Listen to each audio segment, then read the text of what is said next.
Hey everyone. I gotta say I don't love these two videos, 2 days for one video because I feel like I'm not getting any contact with you. Um, I don't know. It just feels weird. Like I'm really distance learning and teaching. So I'm not sure I'm gonna do this again. I like the everyday thing. So today I was gonna cover today and tomorrow. So Thursday, Friday, and our quote comes from a famous chef because we're kind of moving into this idea of food. I know, language arts and food. And Paul Prudhomme is this guy's name. You can tell this guy loves food. And he just really brought a lot of joy to people. He's a chef. And he says you don't need a silver fork to eat good food. Basically, what he's saying is you don't need to be rich to know what good food is. People who eat know good food from all backgrounds. And so he's just making that point. All right. So the agenda for today is to continue your booking and conducting of interviews. I've seen a few myself and they're going great and they're interesting. So if you haven't done it yet, you're missing out, but it's an expectation. It's not an option. I'm expecting it. I'm going to report whether you followed through or not. And the practice of that is about getting better at questions. The better you are at questions, the better you can understand things, the better you can communicate. And it sounds like calm, doesn't it? But it's all tied in. And then continue working on, if you've got your interview, you're writing a pithy article that uses 3 of those interviews quotes in a Google Doc. And then we're going to move into a cultural meal journal today. Food. All right, real quick, I'm going to just briefly comment on my psychological study, which shows that all of you are completely dangerous maniacs on the loose. I'm scared. Here's a list of words that are not words, people, and yet I saw them in your responses. The scary. These words aren't real words, except for this one, znor or exnor. And a student actually showed where they got it, so it is a word. These are not words, people. Unbelievable. Dangerous maniacs. Hey, so based on the interviews, here's what I've actually seen. I've witnessed 5 interviews myself that I've hosted for students. So that's Carnage. That's my friend Charlie Cush. He's a football coach. This is Mark Romansky. He's a superintendent of a national park. And he's a wolf expert up in Isle Royale. And this idiot is someone who talked about his film career and wrestling. But I can honestly say, in every one of those, I saw fantastic listening and questioning and people having a good time. But here's what I really want to point out is that there's some great, interesting people everywhere. This is just me in my little circle. And these are some people that are just really interesting to talk to. This is my wife. She's an anti-bias racial justice advocate. She's the head of a company that's fighting racism like hardcore, and she's starting to get kind of well known in the Twin Cities. This is my friend Brian, who is a Hollywood actor. This is my friend Dwayne Whitaker. He's my neighbor to the right. He's ex-military and a personal trainer, great storyteller. This is my neighbor to the left. This is Cheryl Davidson. She's in the Minnesota Music Hall of Fame. She was in a reggae group called Shangoya. Super interesting woman. I don't know her that well. I didn't even know this until like 5 years ago. So super interesting. I should know, and I really want to ask her. I just haven't had a chance. And you don't really sit down and interview your neighbors. It's just, I don't know, kind of uncool. This is my buddy Christian Pereira, who's one of my oldest friends, and he's a doctor of pharmacy, and he just loves talking about what drugs do and how they affect the system. He's a really smart dude, and he tells really good stories. Very, very, very interesting guy. And this is my other buddy Chris Cosgrove. Crosscove out in LA. He is a super experienced director of photography and cameraman who's worked on some of the biggest movies in history. This guy's got stories. These are just some samples of people that are just around me. Like, there's ways to get a hold of other people that have really interesting things. All right, so I'm not going to go over this because I already did on Monday.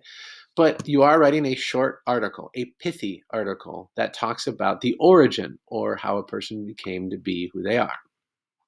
I gave you a format. Basically, it's a 3-paragraph article. It could be 4, but a hook is a sentence. First paragraph's around one quote, and then you explain the quote. Second paragraph's another quote, explain that. And the third paragraph is probably your best quote because you want to end with the most interesting thing a person says. And then a conclusion sums up the importance of knowing this person, and you're out. All right? Pretty simple.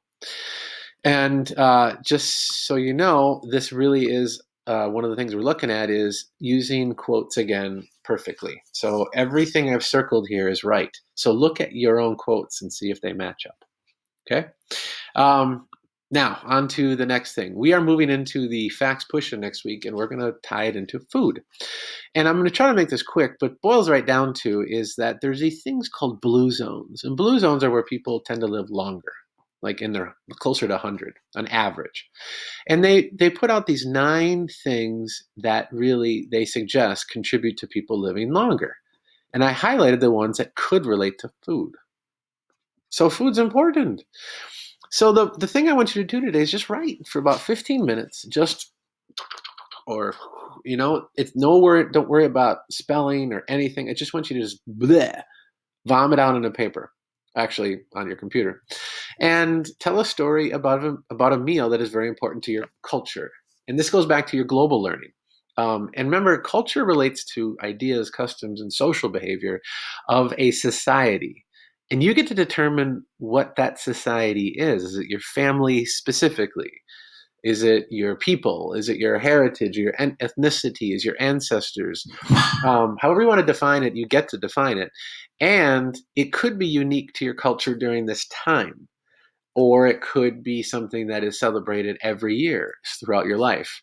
So I'm looking for you to pick out one meal that is just really, really important culturally to your people, your society. And it's got to have meaning, all right? So it can't just be like, oh, I just really like frozen pizza because it's easy. That's not significant. Significance is it means something.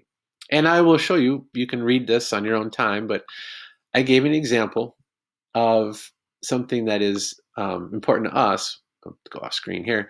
Is that this is, I journaled for about 15 minutes, and this was about a meal that my family considers really important, and it's a Korean meal. And we don't even make it. I can, but the real clear, like, important meal that's in our family that's Korean is when we go out or we bring it back in. So it's always done by another restaurant. So you can read this at your own leisure, but it's really an example of what I'm asking you to do. I explain the story of our meal. So there you go. So what do we have to do? Oh, and by the way, here's a couple of references. I talk about bulgogi, I talk about kalbi, and then panchan in the little story. So if you want to read it, they're right there.